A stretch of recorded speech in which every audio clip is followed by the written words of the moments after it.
Malaki umano ang tsansang ma-impeach sa Kamara si Vice President Sara Duterte matapos makitaan ng probable cause ang mga reklamo laban sa kanya. Tingin ng ilang kongresista, mahihirapang ipaliwanag ng kanilang mga kasamahan sakaling kumontra ang mga ito sa botohan.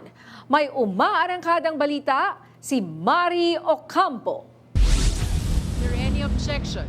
Hearing none, the motion... Sa Lunes, May 4, aaprubahan ng House Committee on Justice ang committee report ng Consolidated Articles of Impeachment ni Vice President Sara Duterte. Kumpiyansa ang ilang mambabatas tulad ni Akbayan Party List Congressman Percy Sendanya na bibilis ang proseso ng impeachment ng bise sa Kamara. Oras na maiakyat na ito sa plenaryo. Sa ngayon po, ang kailangan na lang natin is around 60 or less than 60 to be able to get one-third. Pero tingin ko po, more than that yung makukuha natin because of the overwhelming evidence. Para kay Sendanya, sapat na ang naipresentang ebidensya. Ang 6.7 billion pesos flag transactions mula sa Anti-Money Laundering Council at unexplained increase of wealth sa kanyang salin para ma-impeach ang bise. Kung ako po kasi yung legal team ni Vice President, I would understand kung bakit hindi nila paharapin ang Vice Presidente kasi may tendency po si VP Sara na ting haharap siya, mas lalo niyang nadidiin yung sarili niya. Sa huling pagdinig ng komite para sa presentation of evidence, inauthenticate ng National Bureau of Investigation na lehitimo at hindi AI ang kumalat na video ni VP Sara na nagbabanta sa Pangulo, First Lady at dating House Speaker.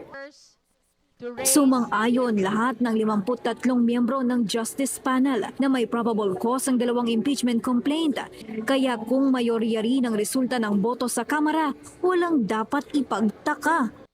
Napakatindi po talaga ng ebidensya at di po pong kahit natatakot yung isang kongresista na bumoto for it because of the political repercussion, hindi nila madideny na matindi ang ebidensya na ng abuso sa kapangyarihan at nagnakaw sa kabanang bayan si VP Sara Duterte. Ayon naman kay dating Bayan Muna Party List Congressman Nery Colmenares, sa tibay ng ebidensya, may hirapang ikatuwiran ang no vote.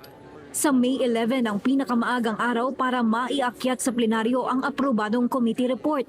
Sabi ni Sendanya, mainam kung sa susunod na linggo na. Para maitransmit na sa Senado bago matapos po ang susunod na linggo. Sa desisyon naman ng Korte Suprema sa interpretasyon ng forthwith, nagpahayag si Senate President Tito Soto na handa silang mag-convene agad bilang impeachment court sakaling maipasa na sa kanila ang bola mula sa Kamara. Ako, si Mari Ocampo ng PRTV News, nagseserbisyo para sa Pilipino.